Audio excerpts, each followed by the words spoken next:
So we just wanted to really reflect, inshallah, very quickly on events that have transpired over the last few months and perhaps year or so as to what has brought us about to this event.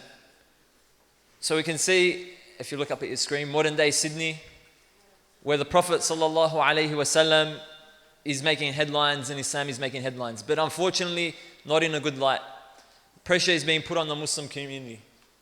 We have the Sydney protests about the film of the Prophet ﷺ a year or two or perhaps a bit more ago, with the shocking movie that was made about our beloved Prophet ﷺ, in which the Muslims were portrayed as something evil and backward. We also have the terror raids which have recently hit Sydney and Melbourne and which are ongoing and continue, where doors are being kicked in of Muslim families in the early morning, where women are being disrespected and the households of Muslims being disrespected. We have the Sydney siege, so-called Sydney siege, by which a man who happened to be Muslim undertook an act which was painted Islam as a death cult and evil amongst us to try and make it out as if the Muslims are evil. And even when there is no news, we still find news. The idea of ISIS recruits from Sydney and so forth, which we all know about. There's still pressure being put on the Muslim community, even when there's nothing to talk about, with the burning the burqa because of security issues, or halal funding terrorism of which there's no proof of anything of the sort, or perhaps even the last Australian hallmark in Lidcombe being the Lidcombe pub, and that's the last sign of Aussie Australia in Lidcombe. Not to mention all the people that live there, but don't worry about that. We also have the banning of Hizb ut-Tahrir, a scare tactic which has been put in place by our government, and also the banning of Muslim prayers in jails. So even if there is no news, we still find news.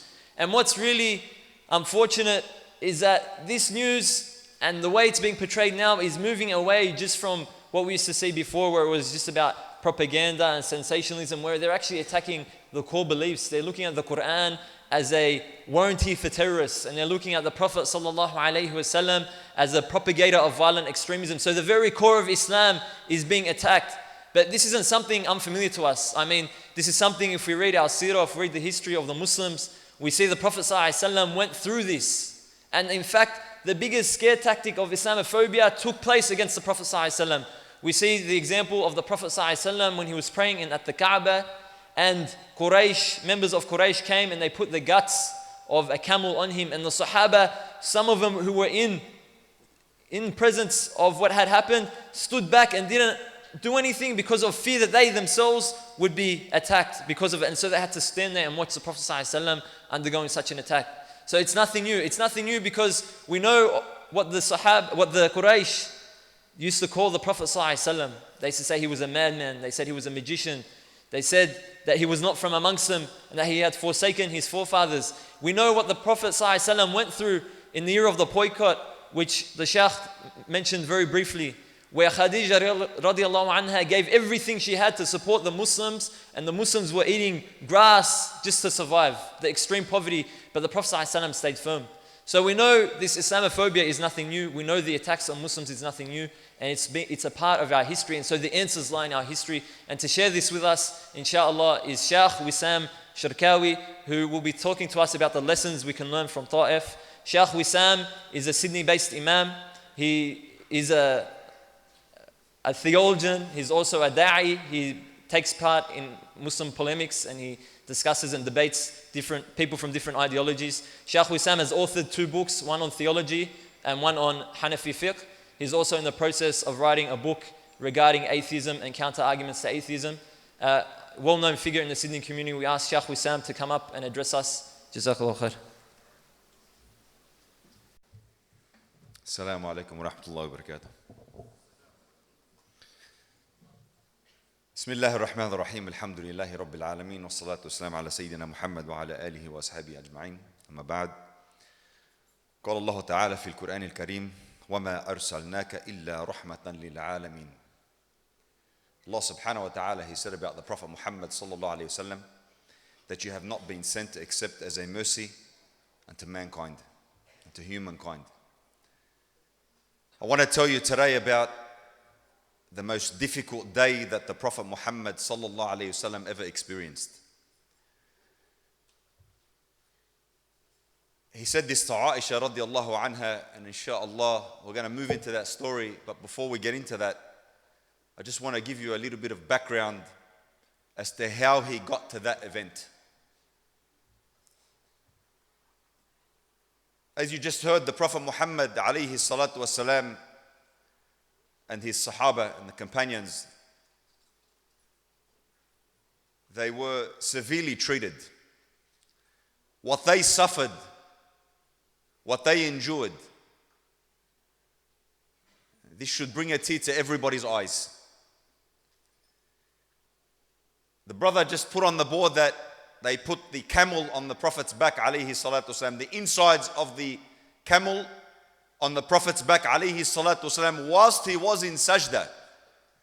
He was in sajda. And the chieftains and the people around were watching. And they said, will not somebody go to the slaughter place and get some of the insides and put it on this man's back? And they did so. But not only that, they laughed to the extent that some of them began leaning on each other, and some of them fell on the ground out of laughter, how much they mocked the Prophet and how much they laughed at the Prophet. They couldn't help themselves. As someone informed his daughter Fatima radiallahu anha, because the Prophet alayhi salatu wasalam stayed in the state of sajda with his head on the ground to Allah tabaraka wa ta'ala, and did not move from that state despite having the insides of a camel on his back. And Fatima came radiallahu anha, and she takes the insides of the camel, the rubbish off his back. The Prophet finishes his prayer alayhi salatu wassalam, and Fatima has some words with these people. One man came to the Prophet Muhammad alayhi salatu wasalam, and he grabbed his robe. He brought his own robe and he put it around the neck of the Prophet, and he pulled it as though to strangle the Prophet alayhi salatu wasalam. Abu Bakr radiallahu anhu intervened, and he pushed him back, and he said, you seek to kill a man because he says La ilaha illallah? Some Sahaba went blind. The Prophet was mocked wherever he went. He was mocked. And some spat in the direction of his face, alayhi salatu wasalam. There wasn't a place where he took his message except they mocked him. Except that they mocked him. They ridiculed him.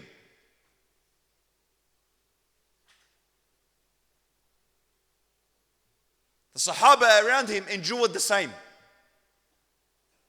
They went through enormous hardships, enormous difficulty. The Prophet alayhi salatu wasalam, as you seen on the slide, just before this period of Taif, which was one of the most difficult things he ever suffered, they had 3 years of famine. Anyone that supported the Prophet or his companions became an outcast. Anyone who gave them any support. At night, the cries of the children could clearly be heard. And some narrations mentions that some of the children died and were buried. The cries could clearly be heard. They had no food. They were starving for 3 years of famine. And the Prophet Muhammad sallallahu alayhi wasallam, he'd lost his mother, as the Sheikh mentioned. He'd lost his father. He'd lost two of his wives in his lifetime. He lost his sons. He lost his grandfather. He lost his companions. Yet Aisha radiallahu anha would say no one would smile more than him. No one would smile more than him. He suffered loss. 3 years of famine. 3 years of difficulty. We reach a time now where Khadija radiallahu anha passes away, and his uncle Abu Talib passes away. These two people, as you heard, featured very prominently in it throughout his life. The Prophet now finds himself in a situation. his beloved Khadija has passed. Khadija radiallahu anha has passed. And so he finds himself isolated. He finds himself in this flammable situation. He finds himself an outcast, excommunicated. Nobody wants a part of him. Nobody wants a bar of him in any way, shape or form. He finds himself, whatever he takes the message, he finds abuse. Even his daughter has to go to Abyssinia. So the Prophet now, he makes a very critical decision. And the decision that he makes at the age of 50 years old, 50. He wasn't 30, he wasn't 40, he was 50 years old. And he makes a critical decision to go to Taif. And it is said that he walked on foot. And the distance was 60 kilometers. And he traveled 4 days without stop. The Prophet made a critical decision to venture outside of Mecca and go to Taif, to bring and take his message to those who may accept it.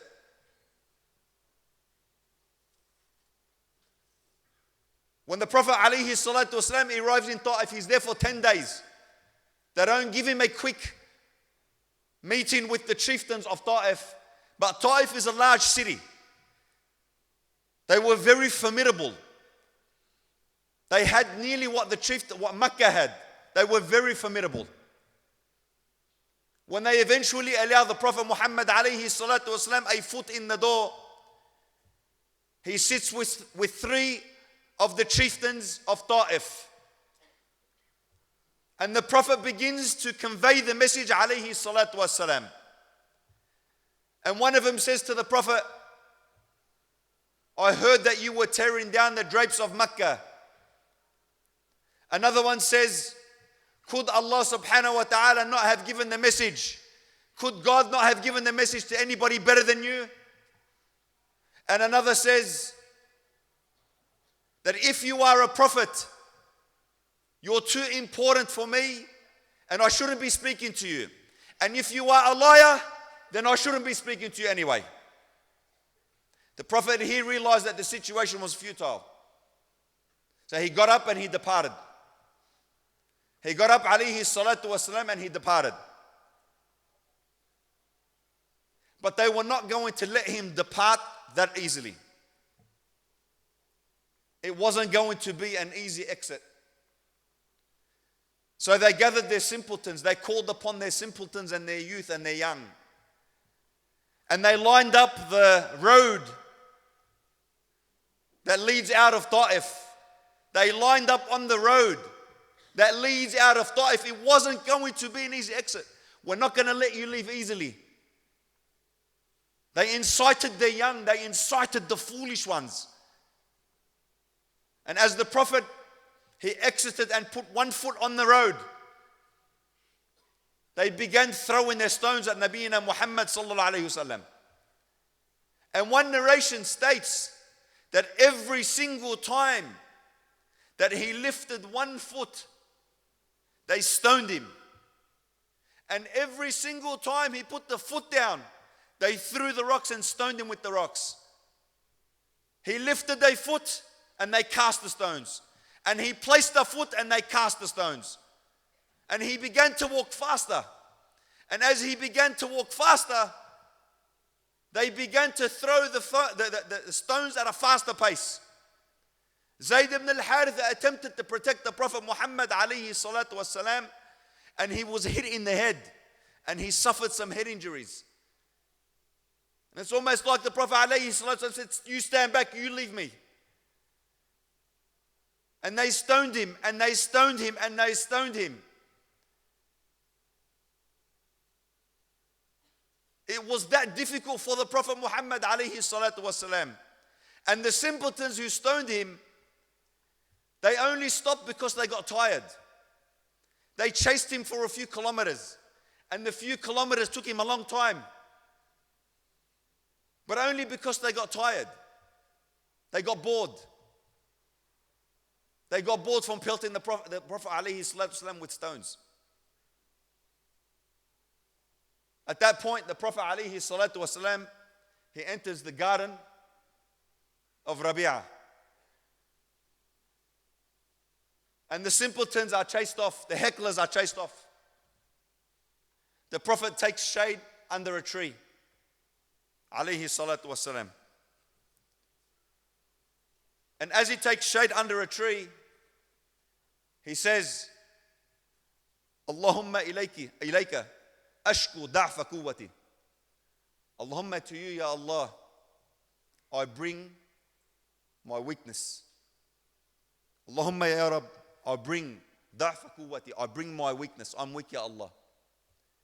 I complain to you about my weakness, Ya Allah. Wa qillata hilati. I don't even have a ruse. I don't even have a ploy, a stratagem. I don't even have a stratagem. They can do what they like with me. وَهَوَانِي عَلَى النَّاسِ. And my insignificance in front of the people. This is Nabiyyina Muhammad, who's a dignified individual, not born out of wedlock, an honorable man. And he's complaining to Allah Tabaraka wa Ta'ala about his insignificance before the people. Ya Arham al-Rahimin, Anta Rabb al-Mustad'afin. You are the Rabb and the Lord of those who are weak. You are the Lord of those who cannot defend themselves. You are their Rabb. Wa anta Rabbi. Wa anta Rabbi. Ila man takilni. To whom are you going to leave me? To whom are you going to leave me, Ya Allah? Ila ba'idin yatajahumuni. To some distant person who will be like fire for me. Am ila aduwin. Or to an enemy. Or to an enemy. Mallaktuhu amri. That who has power over me. He says, Allahumma illam yakun alayhi ghadabun fala ubali. Ya Allah, if you are not angry with me, if you are not angry with me, fala ubali. I am not perturbed, Ya Allah. Allah subhanahu wa ta'ala can test and put people through tribulation out of his anger.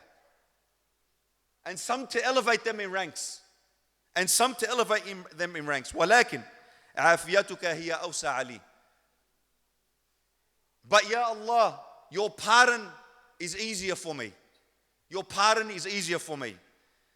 أعوذ بنور وجهك. أعوذ بنور وجهك. I seek refuge with the nur of your face, Ya Allah. الذي أشرقت له الظلمات. You illuminated the darkness. And here what some of the ulama said, you illuminated the darkness. The wisdom will be understood. Everything would be revealed. وَصَلَحَ عَلَيْهِ أَمْرُ الدُّنْيَا وَالْآخِرَةِ. And by you, Ya Allah, which this matters of this world and matters of the hereafter are made correct. مِنْ أَن تُنْزِلَ بِي غَضَبُكَ.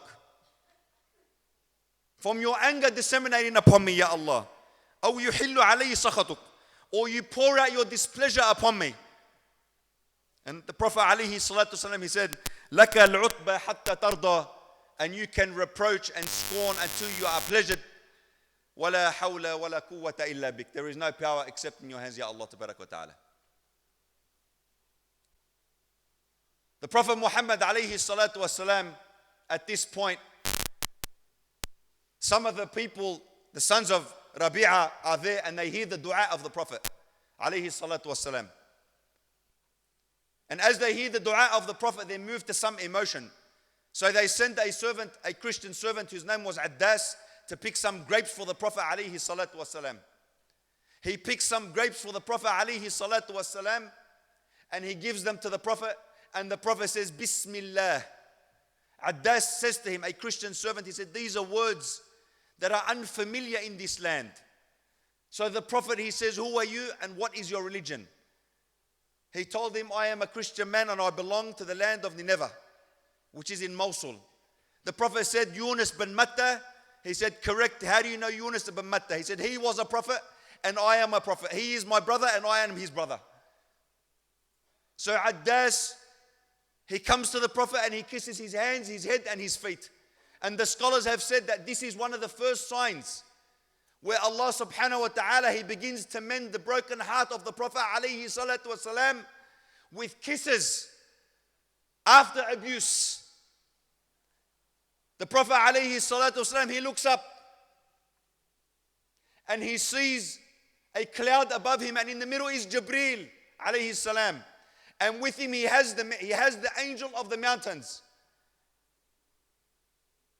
And Jibreel says to Muhammad, Allah has seen what your people have done. The angel of the mountains gives salam to the Prophet Muhammad. And he says, Ya Muhammad, give the command. And these mountains, Al-Akhshabain, will be crushed. And had the Prophet alayhi salatu wasalam done so, he would have been justified. But look at the dars that he gives the ummah. Look at the teaching that he gives humanity. He says, no, it may be that Allah subhanahu wa ta'ala guides from amongst them. It may be that Allah subhanahu wa ta'ala, He guides from amongst them. And so the Prophet gets up to depart alayhi salatu wasalam.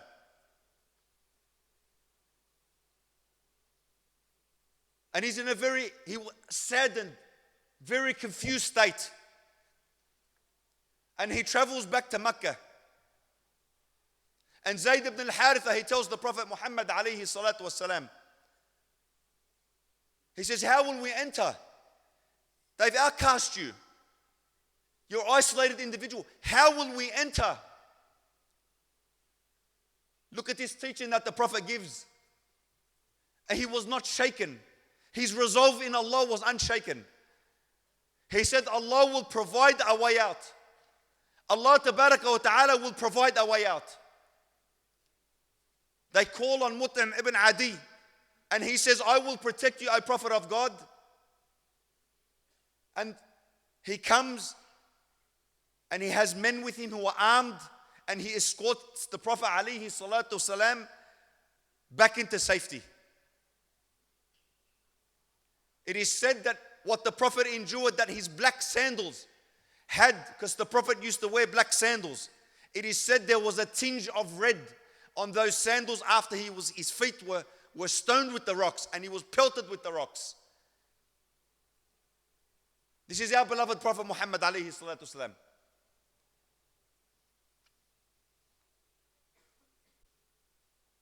What this shows, my dear respected brothers and sisters, is there will be suffering. Suffering is part and parcel of what it means to traverse that path to Allah tabaraka wa ta'ala. Many people often equate suffering and difficulty and hardship with Allah subhanahu wa ta'ala being away from them, or it's a sign of non-acceptance. But this is sunnatullah. There will be hardships upon this road. There will be hardships upon this path. There will be difficulty upon this path. And what did the Prophet do? And what did the Prophet teach? Despite this difficulty, your job is to embrace. And sometimes, and this is in reality, you have to often embrace or cushion other people's weaknesses. You have to cushion other people's harms. You know Taif, when the Prophet made dua for them? Many years later, when the Prophet alayhi salatu wasalam, after the battle of Tabuk, many years later, because the tribe there was Thaqif. Many years later, none other than Thaqif came in front of the Prophet. وَبِاللَّهِ عَلَيْكُمْ. If somebody were to pelt you with stones and mock you and curse you and chase you, and then you have these people now you're in government, now you're in charge, now the power is yours, what would you do? What would you do? The Prophet Muhammad alayhi salatu wasalam gave them time, taught them, and it is said by one Sahabi they came the best of Muslims. The Prophet's dua came through to fruition. There will be hardships on this path. This is not an easy road. As you heard previously, if you claim to love Allah, then prepare yourself for difficulties and hardships. And it's a sign of elevation, but it's part and parcel. It's sunnatullah, it is a sign of sunnatullah. And some say that the Prophet Muhammad alayhi salatu wasalam,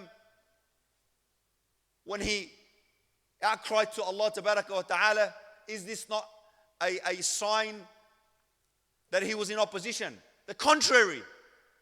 The contrary. This is showing servitude to Allah and humility to Allah. Ya Allah, to you I bring my weakness. Through hardship, a person, he is brought to the door of Allah tabaraka wa ta'ala, where he becomes like a beggar, and everyone here should become like a beggar to Allah tabaraka wa ta'ala. Allahumma ilayka ashku. Ash-shakwa lillah. Allahumma ilayka ashku. Da'fa quwwati. To you I bring my weakness, Ya Allah tabaraka wa ta'ala. To you I bring my weakness. This is shakwa that the Prophet, he taught mankind, that when you suffer difficulty and you suffer hardships, it brings you to the door of Allah tabaraka wa ta'ala. That's where it brings you. The Prophet Muhammad alayhi salatu wasalam, when he said to Aisha, and I started my khutbah with this, he said the most difficult day that I faced was that day, and he related the hadith. And he said that I was very surprised with their reaction. Very surprised with their reaction. I just want to say, and this is a very important point, if someone that you know does you a favor, you love that person. Often love is instilled in the heart when you realize or you hear that a person has gone out of their way for you and has done something for you. And love is instilled in the heart when you hear of a person who's gone out of their way and sacrificed in some part for you. And the Prophet Muhammad alayhi salatu wasalam, he sacrificed for his ummah. But it doesn't end there. As you heard previously, the shafa'ah on the Day of Judgment. The Prophet Muhammad went out of his way for you. The Prophet Muhammad alayhi salatu wasalam, he cried for his ummah. He begged for his ummah. He bled for his ummah. He sacrificed for his ummah. He was thrown on the ground for his ummah, assaulted for his ummah. He lost teeth for his ummah. In what? In propagating this message. And they offered him the dunya. And they offered him everything. We'll make you our chief. We won't make a decision without you. Just give up your call. And he would never. He would never. If they put the sun in my right and the moon in my left, I will never give up this call. Hardships are part and parcel of coming closer to the door of Allah tabaraka wa ta'ala. And it can cause with our deen. Wallahi, it can cause with our deen tamaman. Suffering is not an impediment. Often people think that if I suffer, it's an impediment. If I suffer, it's an obstacle, and it's not. We look at how the Prophet, as we said previously, he lost all those dear to him in his life. And yet, despite that suffering, he never wavered. So I want to ask you a question. And the question is, what is your obstacle? What stops you from giving this message, from advocating this message? What stops Bani Adam, what stops this ummah from advocating the message of Nabiyyina Muhammad? A man who beyond the age of 50 walks 60 miles, 44 days without stop. What stops this ummah? Do you know Nuh alayhi salam preached for 950 years.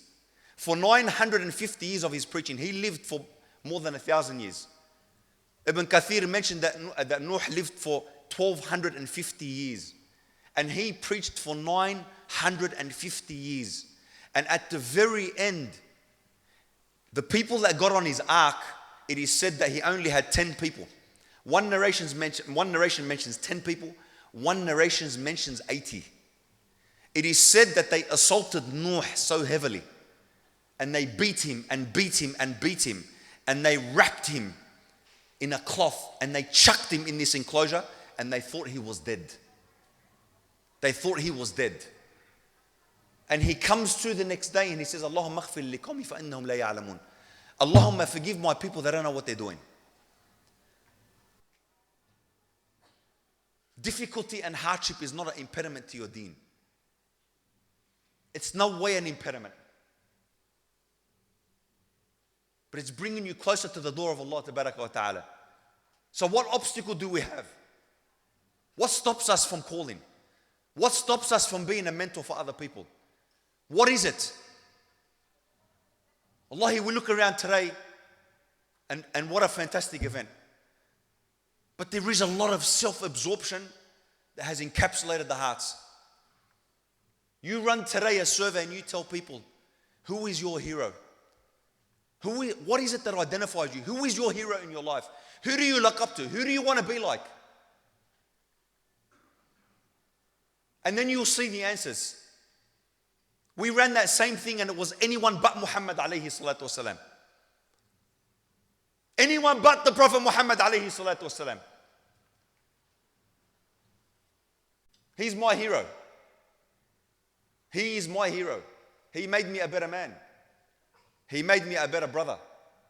He made me a better father. He made me a better son.